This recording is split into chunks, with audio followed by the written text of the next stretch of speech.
I hope, because it feels like a Friday.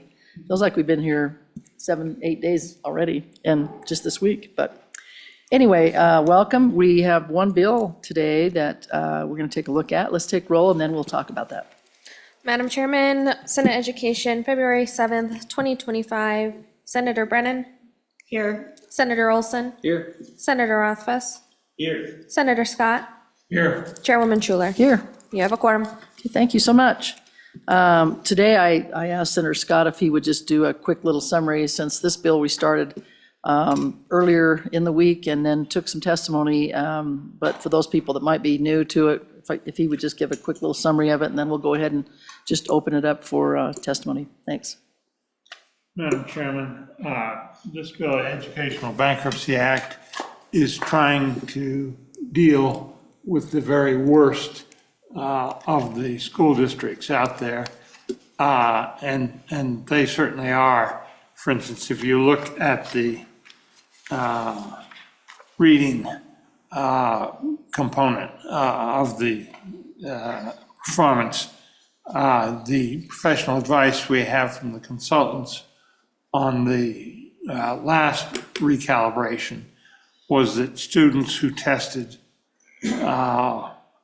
basic and below basic on the third grade English language arts YTOP assessment would not be able to perform and participate in the modern high-tech economy. And they criticized the state for having a 45% rate at that time. Just looking at the most recent data, for instance, the Plat 2 district, Guernsey, has a 76.9% of its kids testing basic and below on that particular metric. So there's some real problems out there, Madam Chairman. And the bill does have a multi-year trigger to it. Because you can, particularly in some of the smallest districts, bounce around quite a bit. What it calls for is there's some criteria in the bill that if the district meets those, then they are eligible. There are, the state superintendent is charged with selecting any that are appropriate. There's a list of criteria she can use. So it's not an automatic thing. There is a couple of exceptions built in and a special role for the tribal councils because there are problems with the reservation district that I'm not at all sure that this would reach. Those are cultural, and I think have to be solved by frankly, the tribes as the source of the students.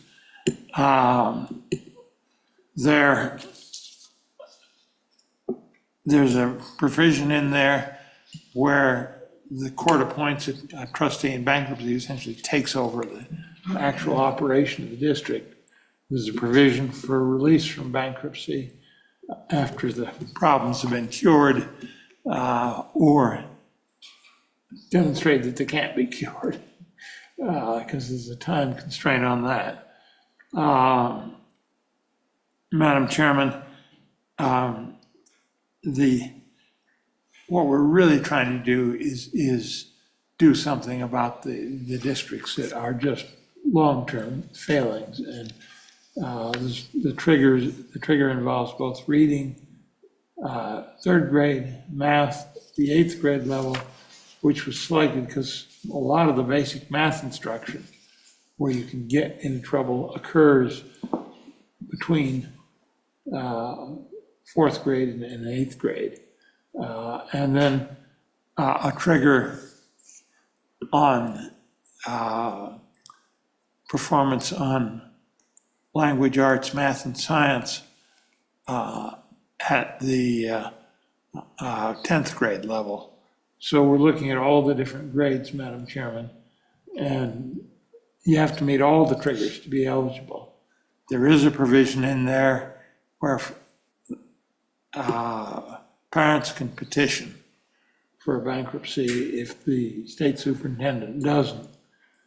And that was put in there, frankly, Madam Chairman, I don't think it'd be a problem, current superintendent, but there have been superintendents in the past whose, it's elected office and then their political strategy is to offend no district. They wouldn't do anything with the bill. And so you do have a provision in there for parents. Madam Chairman, I've got a list of things that I think need some further work in this bill, but I'd rather wait until we've heard from any further testimony, because I don't want to prejudice what they might say. Thank you. Anybody on the committee want to add to that before we, go ahead, Senator Can I Wilson. ask a question? Sure. I'd like to ask Senator Scott a question. I don't understand the cap that you have in place on page 11. Page 11. Yeah, Oh. so you're trying to prevent the number of schools that can go into educational bankruptcy, but just practically, how does that work if it's capped at 3 and there were 3 schools, say this legislation is highly utilized, there were 3 schools one year, or there were 4 schools one year, and then one of them didn't get to, somehow the superintendent has to decide which ones go forward, and then the next year, let's say there's 4 more. Now, Yeah. I just don't understand it. Madam Chairman, Yes, go the ahead. purpose of that cap is, I think, having one of these schools in educational bankruptcy is going to put quite a strain on the resources of the State Department of Education, particularly the management of the State Department of Education. These are real problems. They're going to need a lot of attention. I think the trustees are going to need a lot of help. And I think if we put too many of them in, we won't be able to do a good job on it. The numbers are arbitrary, but I think we need to keep them low, because I think these are going to require the personal attention of the state superintendent and the deputy to really help in trying to get these problems solved.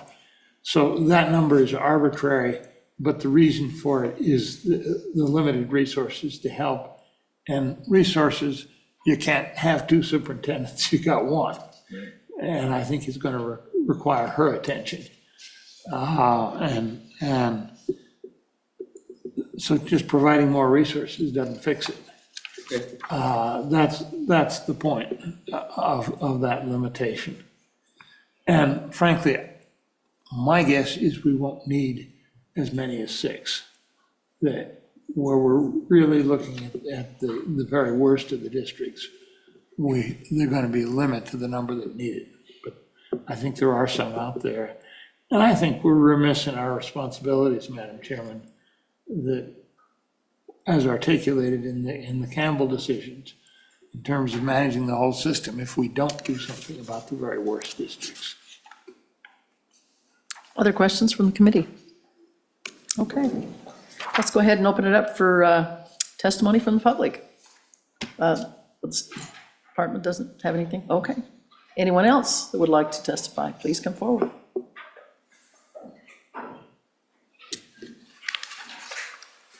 Please introduce yourself. Good morning, Madam Chairman. Bill Winnie from Sublette County.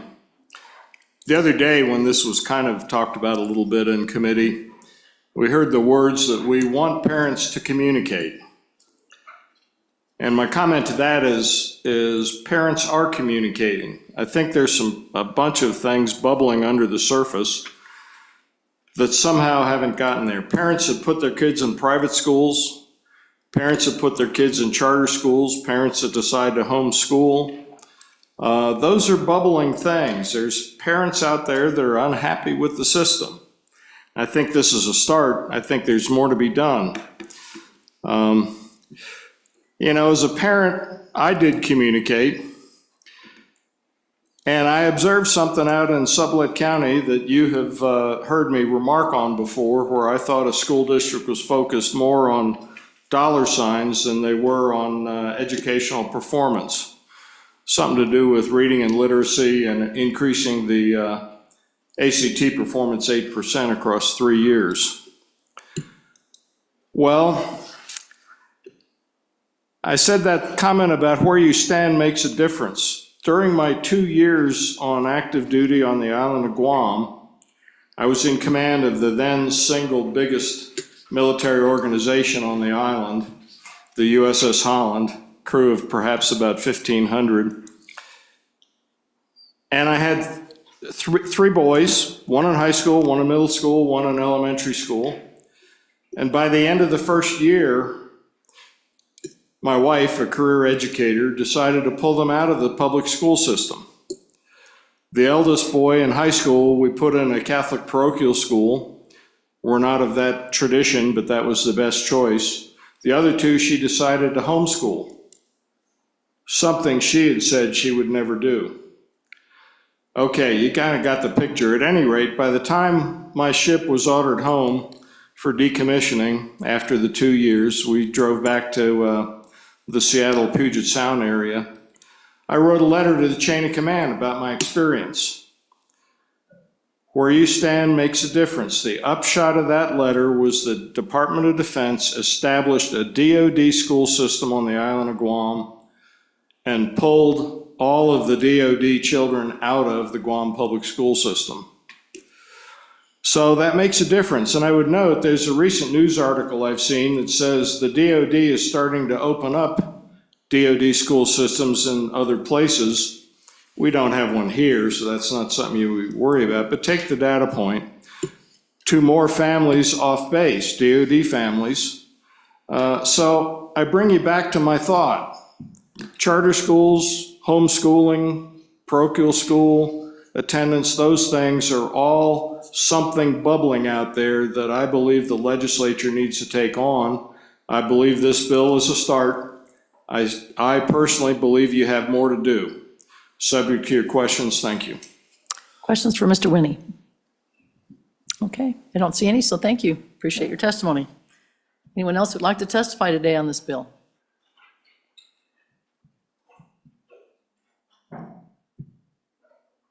Welcome, please introduce yourself. Good morning, Ms. Chairman, members of the board. Diana Clapp, coordinator for the Wyoming State Board of Education. And this morning, I just have a couple of brief things to share with you on behalf of the state board leadership in relation to this bill. The first point that they would like brought to your attention involves the, on page 12, line 18, under the duties of the State Board of Education. As a point of awareness, the leadership would like the board or this committee to be aware that in the process of reviewing state standards, that impacts, in turn, the state assessment. And so recognizing that would need to be additional conversation around that. By statute, those standards are reviewed every 9 years. Doesn't necessarily mean there are changes made at that time, but generally that does happen when those standards are changed. So this provision to look at modifications to the state assessment, recognizing that that assessment does need to follow the adopted state standards. So again, a point of awareness there. The second piece that they asked that I make you aware of is the work that the state board has done along with the Wyoming Department of Education regarding accreditation. In the accreditation statutes, you do provide for the lowering of accreditation status based on performance on the accountability ratings. That has now come into play in the last couple of years. In the rules that were established by the state board, it talks about performance over 3 consecutive years. You've had the YTOP administration for 18-19. You had a disruption in 20 because of COVID. So you are just now getting into that data where you have those 3 consecutive years of performance data with the option of accreditation being lowered. To just give you some information on that, in the 2023-24 school year, there were 2 districts identified for accreditation with support, as well as 22 schools. And the department has presented to the board the work they are doing to support those schools in improving that performance and those consecutive years of underperformance. This 24-25 school year, you have one district in support, accredited with support, receiving that support through the Department of Education, and again, 22 schools. With that, I'll stand for any questions, Mr. Chair. Questions for Ms. Clapp? Yes, go ahead, Senator Office.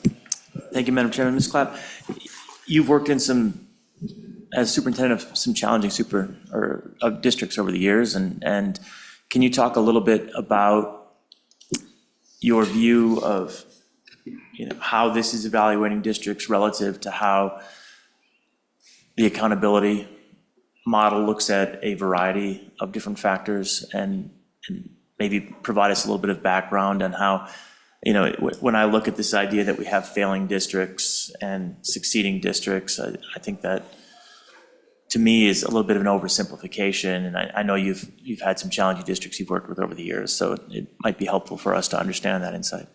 Ms. Clapp? Certainly, Mr. Chairman. Senator Rothfuss, if I may step aside from my role as coordinator from the State Board of Education, I believe the question addresses my years as a superintendent in a rural school district that was high poverty, as well as approximately 30% Native American.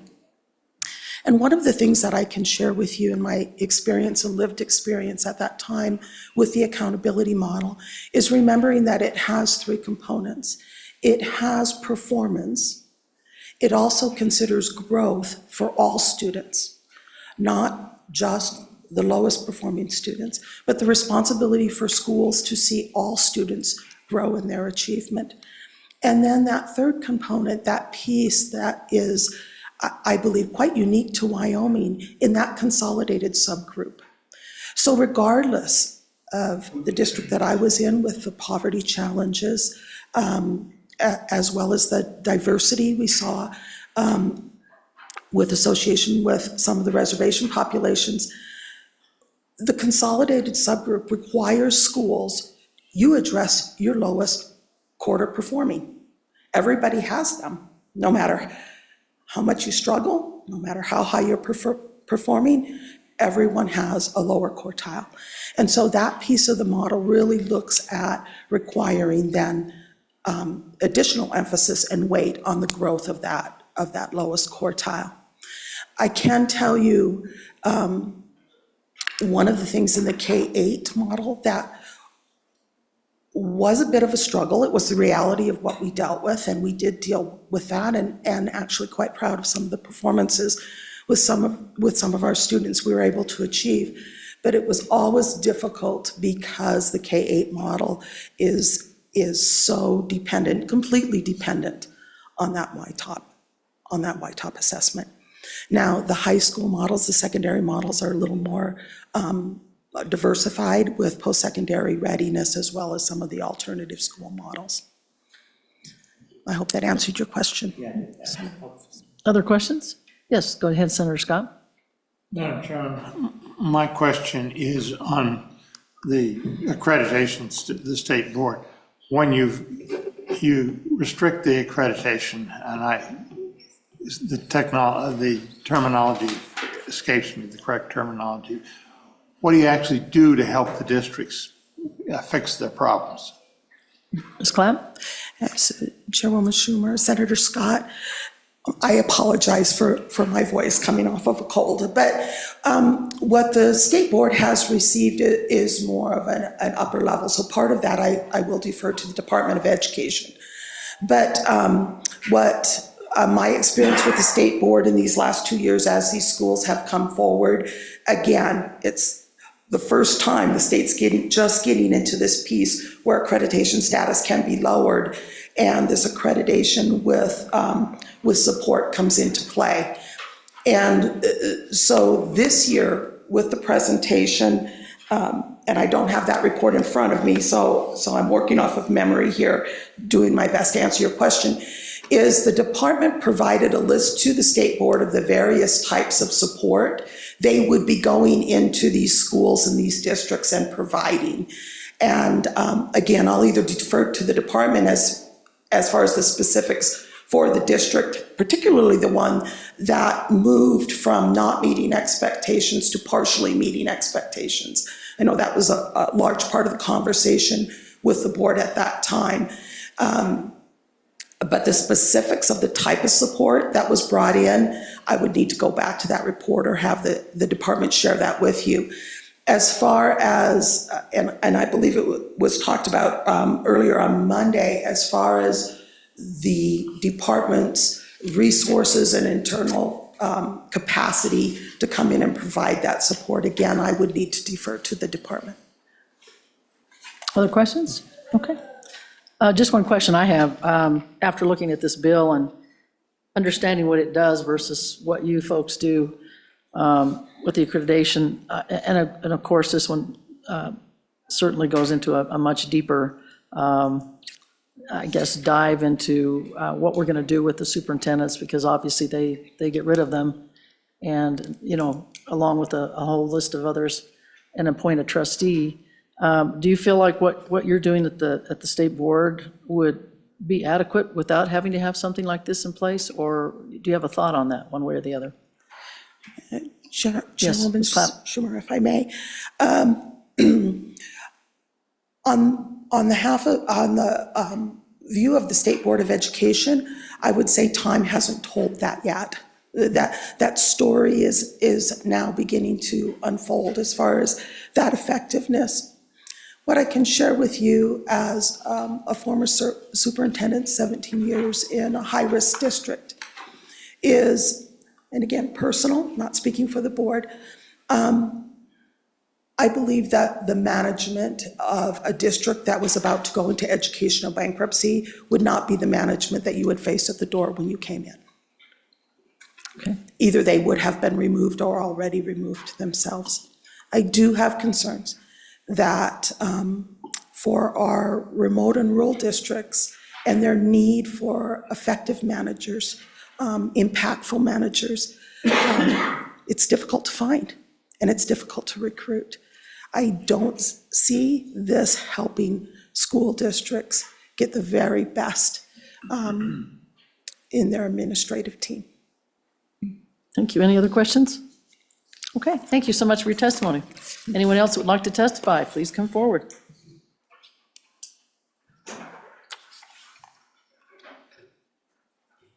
Welcome.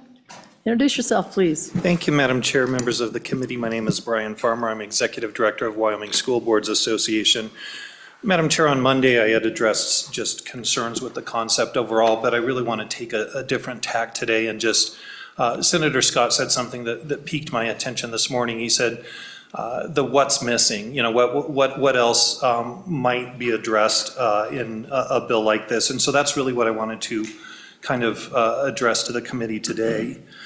So, Madam Chair, I think one of the questions that I have from the very outset of this is who is this trustee appointed by the district court?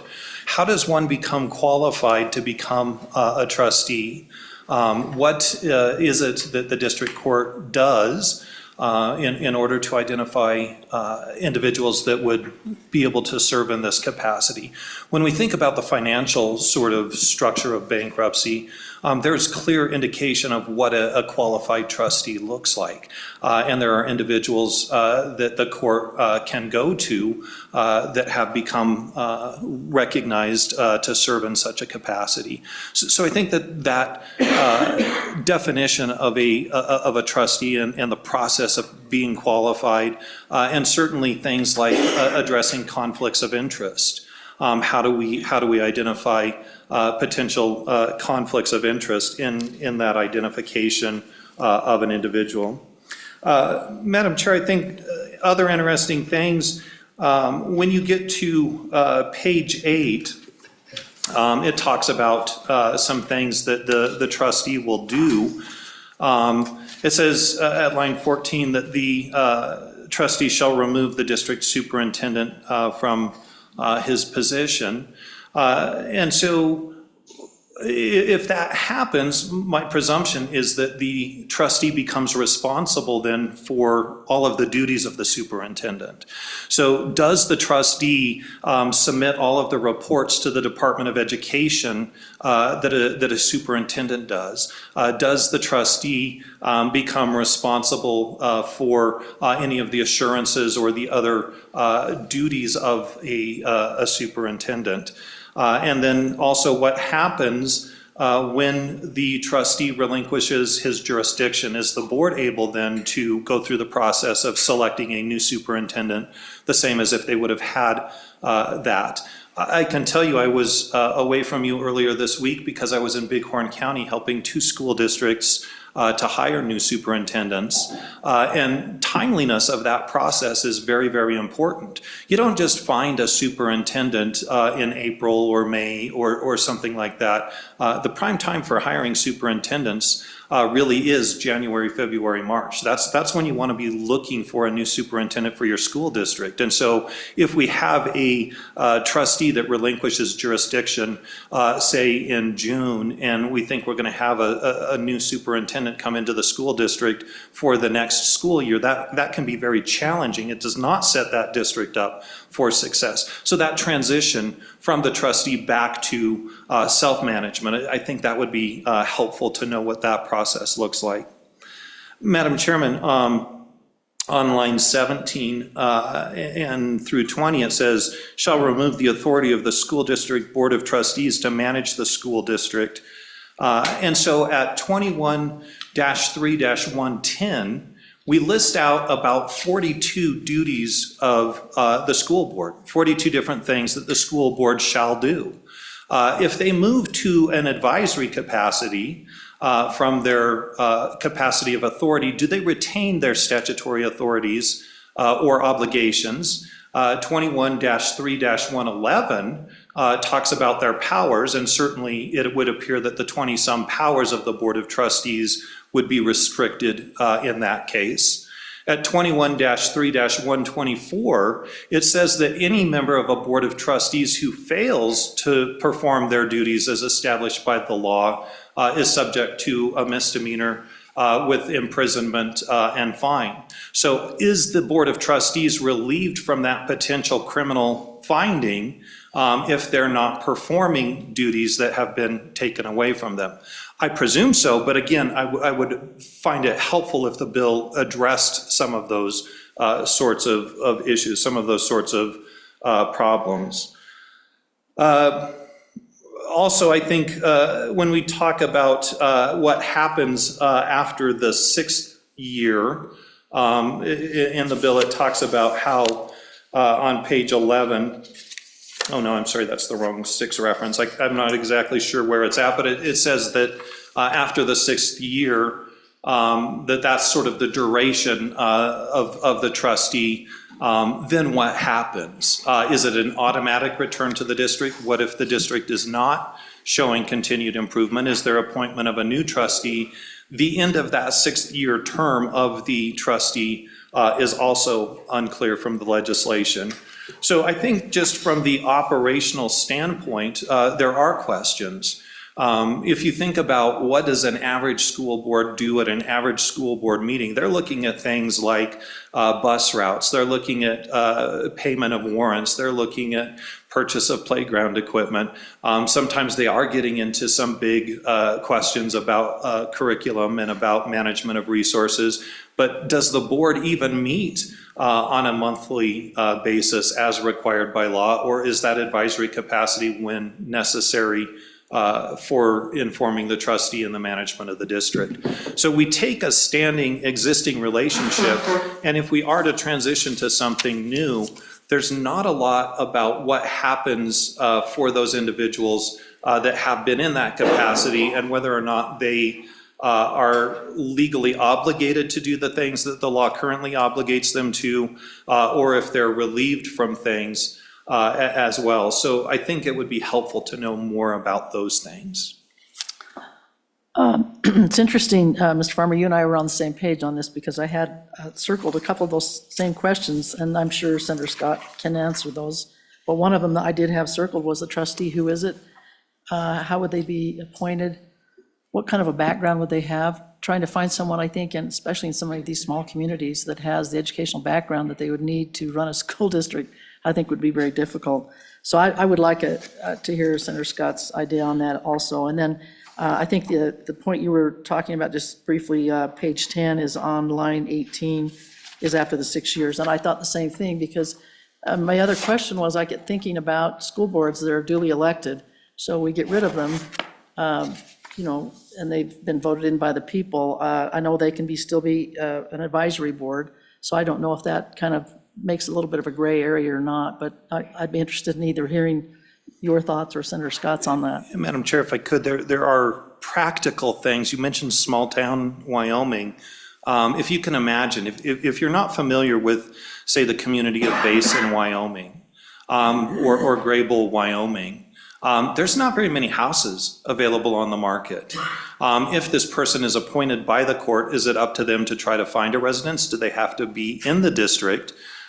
Is the state or someone else going to provide for housing for this individual? How important is it that the trustee actually be in the district? Can the trustee govern from Cheyenne versus Basin? Some of that practicality of the management of the district are things that oftentimes find their way into a contract between a board of trustees and their superintendent, or the policies promulgated by the board for the district. And I guess even in that, if the policies were under the authority of the board, but the authority of the board is suspended, do the policies remain in place? Can they be changed? Whole bunch of questions about management, but I think the practical pieces are also worth thinking about. Senator Scott, do you have any answers to any of those questions, or should we just keep going on? I've got, Madam Chairman, I've got a number of comments in this particular area. Let's hear the rest of the Sure. testimony. Yeah, okay, well, thank you. Mr. Brown, or Dr. Brown, would you like to? Madam Chair, members of the committee, thank you again.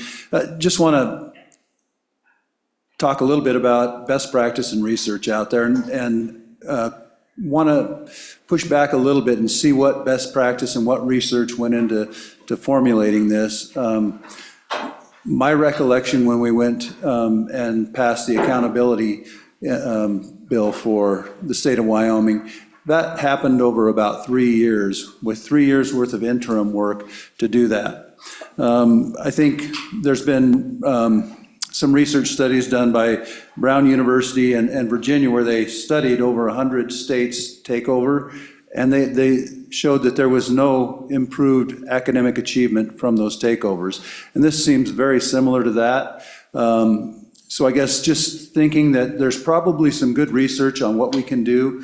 I think supports, and maybe we need more supports for some of those schools that are struggling, rather than having somebody try to go in there and take over where they don't know the community, they don't know the culture.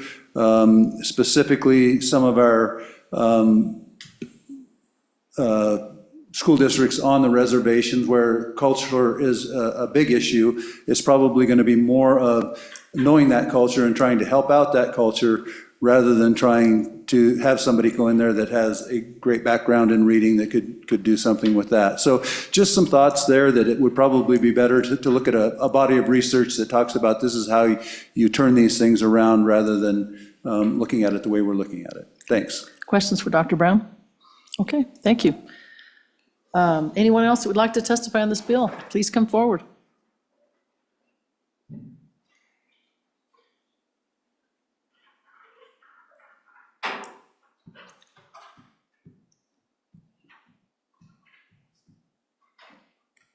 Welcome, please introduce yourself. Hello, my name is Jennifer Pasqua. I'm a teacher here in Laramie County School District Number 1. This is my 20th year teaching. 19 of those years have been in Wyoming. I'm also a proud graduate of Thermopolis Hot Springs County High School.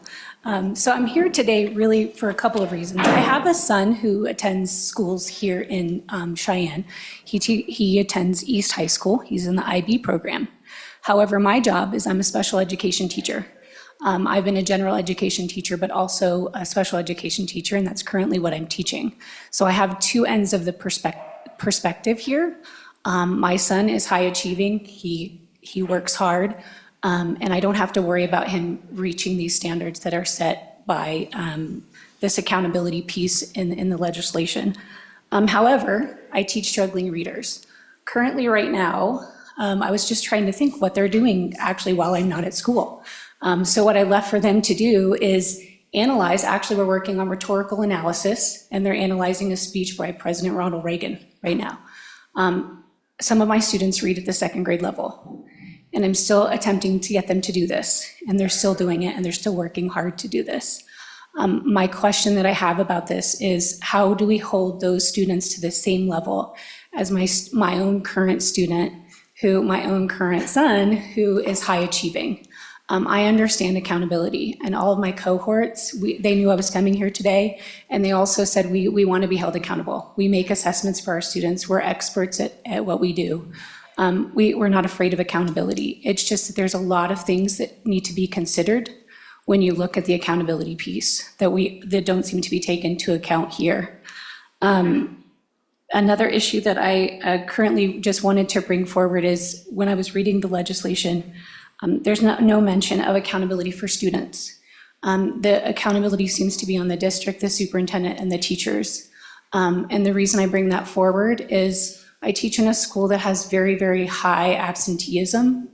And I found it really hard to engage my students when they're not there. Yesterday was a huge celebration because it was the first time in a month that I've had all of my students in my classroom. So I think that these are things that people don't consider when they look at specifically statistics or a test score. Again, there's no hiding that we want to be held accountable. I just think that we need to look at how do we hold everyone account and take into consideration students that struggle and high achieving students as well. Some things that were mentioned that I had written down in my notes, I won't mention them again. Well, I will, actually. I just won't go into great depth, but I did have questions about how the trustee would be appointed, what makes them the education expert.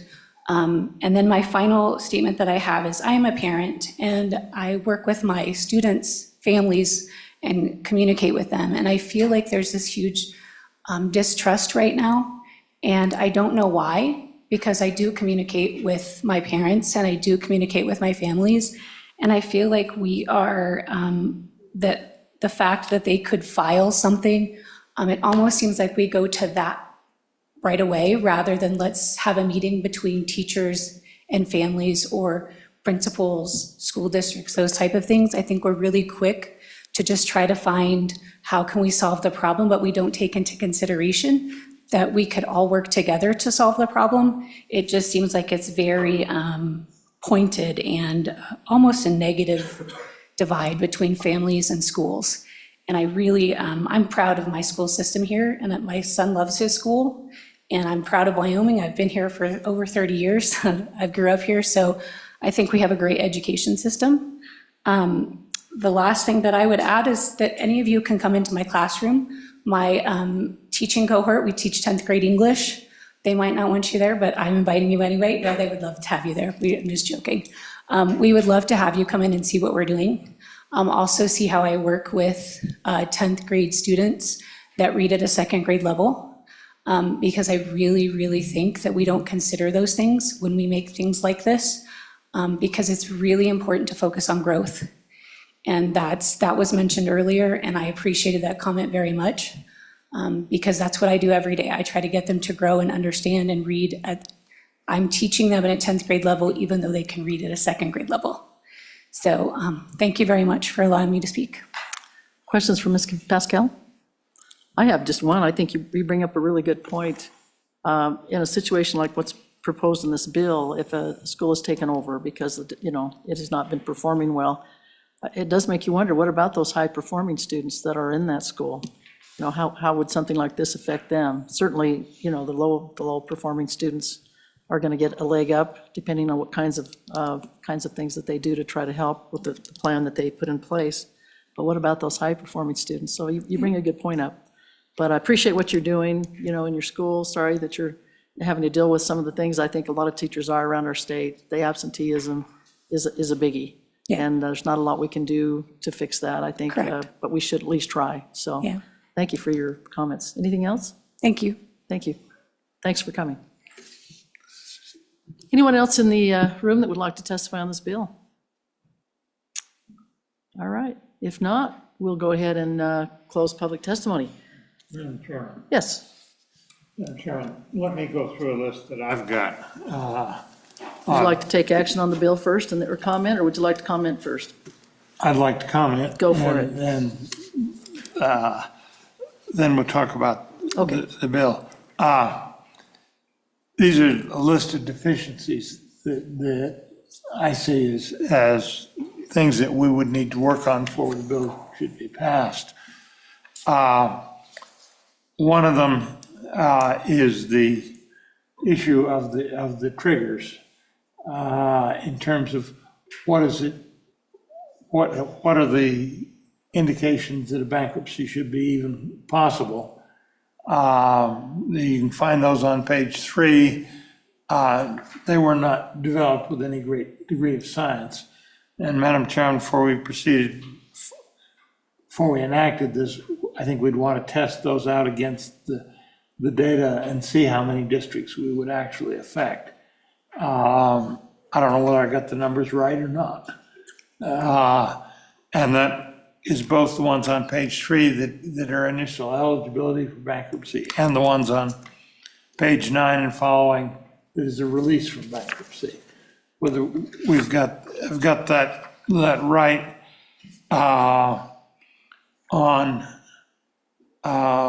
page 5, lines 5 through 13, there's a provision that's relating to if we don't have high participation in the test. We have historically had almost uniformly high participation in the test. Madam Chairman, do we really need that one? The concerns I heard about the trustee, I've got that on my list too. That seems to me to be a key factor. What are you looking for in appointing a trustee? Do you really need specialized education expertise, or do you need management expertise? How do you find a suitable trustee? Should the State Department be charged, for instance, with developing some candidates that a judge could pick from? This is a little different than the standard financial bankruptcies that you see in the federal courts. They have a set of people who know how to deal with that sort of thing. They know where to turn to get those and get them fairly rapidly. This was a little different. So that, I think, is a key issue that needs some attention. How does the court find an appropriate trustee? And there's some technical things that were brought up in terms of, yes, if you make the board advisory, do you then have to change any other statutes? I don't think so. You may need to do a few notwithstanding clauses. That's a simple drafting issue, Madam Chairman. And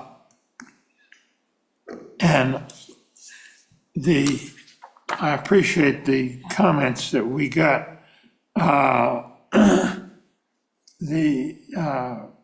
on who is the trustee and what are their needed qualifications. That was commented on, and that's certainly an issue. It's just thinking out how this ought to work. And then I think there are some rough edges in the transitions, and there may be some timing provisions. There may need to be a provision, for instance, that after the bankruptcy is terminated, that the trustee remains in place until the school board finds a new superintendent. There may be some things we need to think out there, Madam Chairman. For those reasons, I don't think the bill is ready to be enacted, and frankly, I put it in primarily to get I think it's a needed piece, because I don't see us doing anything effective about our really worst of our districts. And we need to, because some of them from the statistics look pretty bad. So what I'm really trying to do is get this on the agenda for the interim. So I don't know whether that, if if the bill should pass out of this committee, I would ask the majority floor leader not to hear it. But that's my thinking, and I'm open to suggestions from the committee and however the committee wants to feel on how to deal with this in the future. But I think if there's a hole in our system, because I don't think we seem to have an effective means of dealing with just awful school districts, and we've got some. Committee, it's interesting that you brought up the interim topics, because I was just told that we have a date coming up, the 21st, when we need to have all of our interim topics in by. So if this is something that the committee would like to do and use this as an interim topic, open to hear whatever your thoughts are. Anyone? Anyone? With that, then I think we should probably make that motion. I'd be happy to, but Me? do you want it laid back? Do you want it indefinitely? What's or- your judgment, Madam Chairman? Well, as many bills as I think we might have coming over from the other side, this might be a good time to just lay it back and not, or you can send it forward and not have it. Well, It's up to you, sir. if we lay it back, that's fine. I don't, at this point, I've achieved what I wanted to, is to get the thing on the public agenda is something we need to look at. Okay. Any motions? You want to make that motion? Well, go ahead, Senator Olson. All right, Madam Chairman, I will move to table Senate File 173. Okay. You've heard that motion. Any of those discussion before we vote? I'll just say I support an interim topic on this. I think there has to be a careful study that we, with the public involved. And I think there's a lot to flesh out here, and you've already keyed into that, Senator Scott. So I think that I wasn't ready to advance the bill, so I'm glad to hear that you weren't as well. I just think it needs more work, but I do think it's an interesting concept, and it's worthy of discussion. Any other discussion? No. Okay. With that, let's go ahead and vote on that motion. To lay it back, all those in favor of that, please say aye. Aye. Opposed? No? Okay, that motion is passed. All right. Thank you for your testimony, for your time. We won't hear this bill, but we'll sure study it during the interim. Thank you.